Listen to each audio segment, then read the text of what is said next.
All right, so Perfect. first we've got to deal with the play-in. I believe the Warriors are going to win tonight's play-in.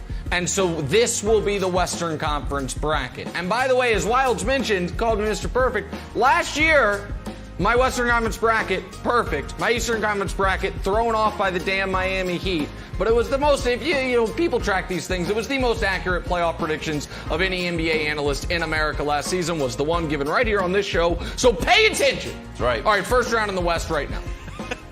A lot of people are going to say Jazz are going to win. All right, the Warriors are going to win. The Jazz are going to win. I'm not high on the Jazz, but the Warriors, Brandon's point that they were a 39-win team for a reason is correct. I think the Warriors can get a couple games off them. I have the Jazz in 6. If the Grizzlies somehow win tonight, then I would have Jazz in 5. I am picking against my large adult Slovenian son. It breaks my heart.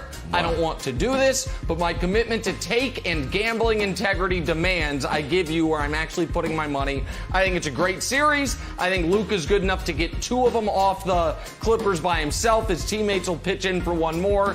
But in a great 7-game series, the Clippers move on. The next one is fascinating. Nuggets-Blazers. Vegas has the Blazers as a slight favorite. Not only do I not think the Blazers are the favorite, I think the Nuggets are going to score 130 points a game in this series. I think I am going to get so many DMs from Denver and Serbia simultaneously because Jokic is going to annihilate the Blazers, and they're going to win in 5, and I got the Lakers in 6. Advance to the conference finals. First time in franchise history. The Los Angeles Clippers are going to make the conference finals. They beat the Jazz in 6. The Jazz are not going to match up well with the Clippers' wings. And the Lakers easily dispatch of the Nuggets in 5. Jokic at that point is going to be a little worn out. It's going to be a lot like the Western Conference Finals last year where he couldn't handle Anthony Davis. And then the Western Conference Finals everyone wanted last year. Lakers, Clippers, going to be a classic. And it is Lakers in a gentleman's sweep. At this point, what we've seen, Kawhi probably limping down the stretch of a playoff run after actually having to play every game. Paul George, I don't trust him, and they have no one to guard Anthony Davis. So the Lakers win the conference. Toughest series is the first round against the Suns. Now to the East. We'll go very quickly through the first round of the East. The Sixers are going to gentlemen sweep the Wizards. The Knicks in a classic against the Hawks by Game 7. Poor Trae Young's probably going to have a cracked tibia, a black eye. They're going to beat him up. They win in 7. I believe in the Milwaukee Bucks. They're going to exorcise their demons of last postseason. They beat the Miami Heat in 6. And then the Nets, beat the Celtics in 5. It might be a sweep, but I'll give the Celtics 1 game.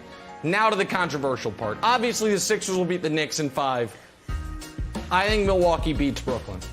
Game 6 in Milwaukee is where this magical Brooklyn run comes to a close. Drew Holiday is a massive upgrade from what they had last year in Eric Bledsoe. I believe in Giannis. They move on. And then, to me, the 2 best teams in the East all year, the Sixers and the Bucks, play each other in the conference finals. It is an epic conference finals. And the Sixers move on. Sixers in 7 over the Milwaukee Bucks, which would set up a Lakers-Sixers NBA Finals, which, Brandon, was my preseason NBA Finals, I may mention. This is a good, not an all-time, but a good NBA Finals. Lakers in 6, just like they won last year in 6. LeBron gets championship ring number 5. Nobody wants to see this. It's the number 1 seed in the East against the best team in the West. So there it is. There's your full bracket if you want to see it. The most controversial part is probably the Bucks beating the Nets and then the Sixers going to the NBA Finals. But there it is. There is my playoff picks from last year, which, again, I will remind you, got 1 series wrong last year, Bucks, Heat. That's it. So there it is. Brandon, have I convinced you? Is this the day you abandon the Nets? I think it is. I think I've done enough. No, absolutely not. Look, it's Friday. You know, I'm excited for the weekend. Yeah. I'm excited to go, Friday. Catch some breeze. Look, man, Chris already got me off my pivot, so I'm going to be quick here, man. There's 3 teams that we need to talk about. We need to talk about the Nets, we need to talk about the Clippers, and we need to talk about your Lakers. Let's start with the Nets. There's no way Kevin Durant, Kyrie Irving, and James Harden is going to lose to the Bucks in round 2. Absolutely no way. It's not happening, buddy. The second team, the Clippers. Ty Lue has totally changed this team. You're talking about Kawhi. He answered the bell, everything. Oh, he won't play back-to-backs. He's not a leader. Well, he did all of that. You are overlooking this team. This team is the real deal. And your Lakers, they stumbled. They barely got to the finish line. They are beat up. AD, I don't know what AD I'm going to get. So for you to have him going this far, it's just ridiculous. But I get it. I understand it. You're a LeBron James fan, which means you're now a Lakers fan. So you're going to ride and die for your team. No. But there's no way this bracket holds up. Absolutely it's not. Just analysis. No, buddy. No fandom included. It's just analysis, Wilds. The bracket's going to hold up. I'm telling you right now, bracket's going to hold up. You know what I'm most nervous about? If I'm totally honest here, I am most nervous, Wilds, that I'm going to regret picking against my own son against the Clippers. That I've got one team that I'm known for not trusting. I got another team that is led by my scion, and all of a sudden I have the Clippers.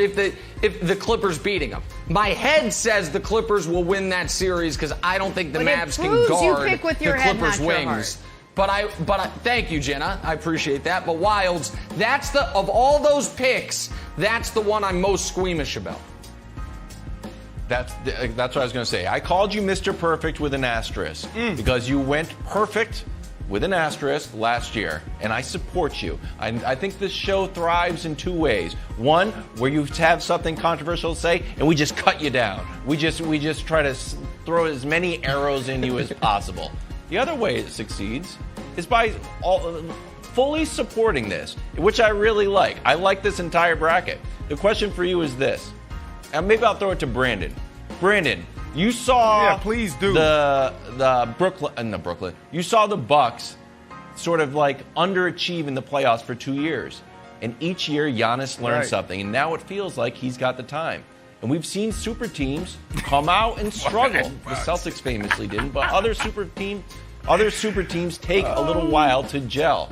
Are you not worried at all about the gel factor of your Brooklyn Nets who have only played a handful of games together and, by the way, aren't healthy either? 7.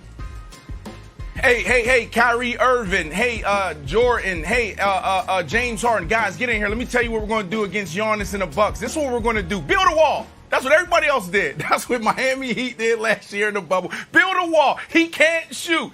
Everybody knows this. Everybody's going to be talking about it on all the other networks. They're going to be talking about it on our shows all day. We know how to stop him.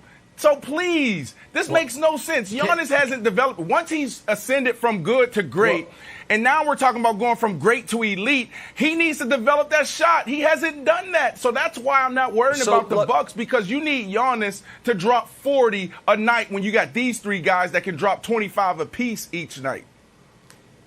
Well, let's table the Giannis discussion for a moment because he has a great quote that I think we're going to talk about next, so we can dive further into that. But I have a Nets question unrelated to the Bucks for Brandon quickly, because I don't know if the audience has noticed, but Brandon, well, kind of, because Brandon in the last 2 shows has said the word defense more than all year combined. Warriors, Lakers, what happened? Defense. Why do you got the Suns? They got good defense. Like, all of a sudden, there's a lot of defense being talked about. Right. So I'm just curious if you're at all a little anxious about your Nets when you seem to be coming around that, in the playoffs, this defense is going to matter. Yeah, so here's the deal. Well, what did I say? Mid-April is when we can start talking about defense. All right, we're past that mark, so we can talk about defense because at this level, these guys don't care, man. You can turn on an NBA game in January, February, March, and you can see these guys' effort level being extremely low. And then all of a sudden they get in big games. They're playing on TNT, and then you see their energy. Playoff time, you see their energy. These guys know what's at stake. It's legacy play here. Kevin Durant, can he do it his own way? Kyrie Irving, can you do it your way? James Harden, you are known as one of the greatest players that never got it done. This is his moment. This is his opportunity. Blake Griffin, the same thing. Steve Nash, you are a rookie coach. You don't know what you're talking about. So these guys, because I'm looking at the competitive edge and the competitiveness that players walk around, well, people just walk around with, and in moments like this, they step up. They don't need to be a top 10 defense. They just need to be a defense that gives effort and communicates. Because offensively, you know what you're going to get. You just need to get a couple key stops throughout the game. So that's why I have the Bucks. Okay. I mean, excuse me, the Nets. Sorry. Oh, my goodness. Blasphemy. Blasphemy. Blasphemy. Thanks for watching. Subscribe here to get the latest from the show. Also, be sure to check out more of the best clips from First Things First, or go watch a few segments from our other shows on FS1.